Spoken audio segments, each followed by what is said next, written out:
If you walk around any grocery store nowadays, you will see so many products screaming low fat, low sugar, really preying on the consumers, aided by the dumpster fire of misinformation in the current nutrition space. All the while, these consumers are left confused and misinformed, and ultimately just going with whatever the label tells them to think. But where did this all start?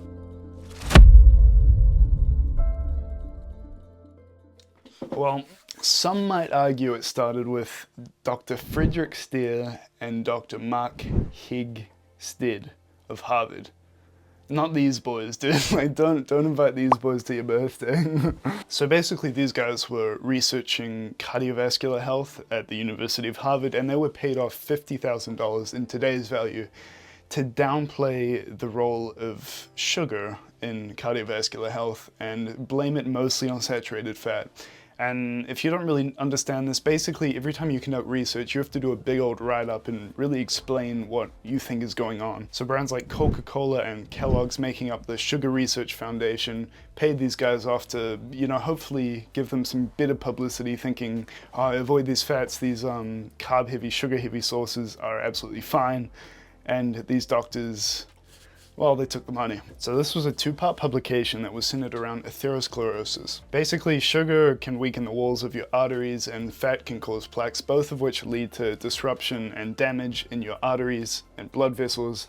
And this is basically what atherosclerosis is. Things like chronic inflammation, high blood lipids, high blood sugar, obesity, these come together and we might call it metabolic syndrome, the group of these.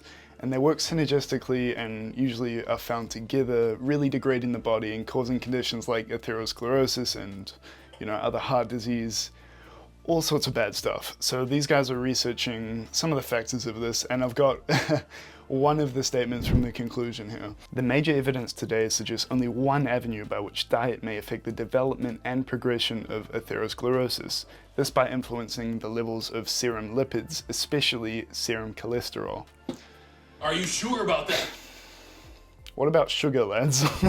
Now, I'll be the first one to say you shouldn't be too scared of sugar, but if you've got some of these pre-existing conditions, it's going to make it harder to actually clear the sugar out of your bloodstream, and this is usually called insulin resistance, because your insulin, you need it to take up the blood out of your bloodstream, because when it's too high in your blood for an extended period of time, then you run into these issues like atherosclerosis and even nerve damage, which particularly in your extremities, your feet, becomes quite problematic for those with diabetes. So all of that encompasses Project 226 is what it's called. However, there is also Project 259. I'll keep this one short, but basically Birmingham University researchers were trying to prove bladder cancer in rats, and they were paid off again, and they wanted to prove high lipids are causing this, but the rats also had high blood sugar, so in light of the unfavorable results, they just cut off the funding entirely, which is what good researchers do, right? All the work of the Sugar Research Foundation, right? These brands like Kellogg's, do not get me started on Mr. Dr. John Kellogg. He believed so strongly in celibacy, and he thought that bland foods without meat would reduce libido. So he made cornflakes, which was initially a very bland thing, and he wanted men to eat it so they would be celibate, I suppose. Imagine this guy on modern day Tinder, he would just explode. Anyway, he later added sugar to make it a bit more palatable and I guess to increase sales, but that kind of explains why he was part of these projects. So what does this all mean? Well, for one, I'd argue a lot of the modern marketing is some hangover from these scandals in the past, because it's the same sort of thing when someone's prosecuted for something but they're proven innocent, but people are still a little bit uneasy around them because they might think it's true even though it was proven not to be. For one, saturated fats are going to raise the risk of cardiovascular diseases, but so will sugar.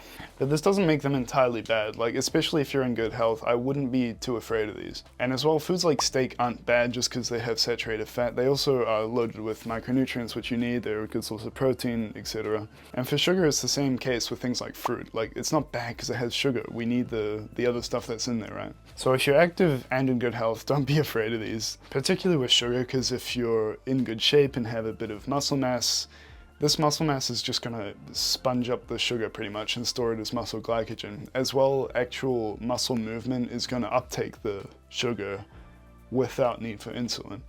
Conversely, if you're out of shape, there might be systemic inflammation, which might lead to the insulin resistance, which means there's not enough insulin to take up the sugar, which means it lingers and causes the things like atherosclerosis and nerve damage. So as always, we come to the conclusion of just exercise and eat reasonably well. So maybe I should have said that at the start. But anyway, that's it for me today. I hope you learned something. I don't think this is really covered enough. Not enough people know about this whole situation, despite it being a massive scandal that influenced a lot of things. So I hope it was worth listening to. I'll see you next time.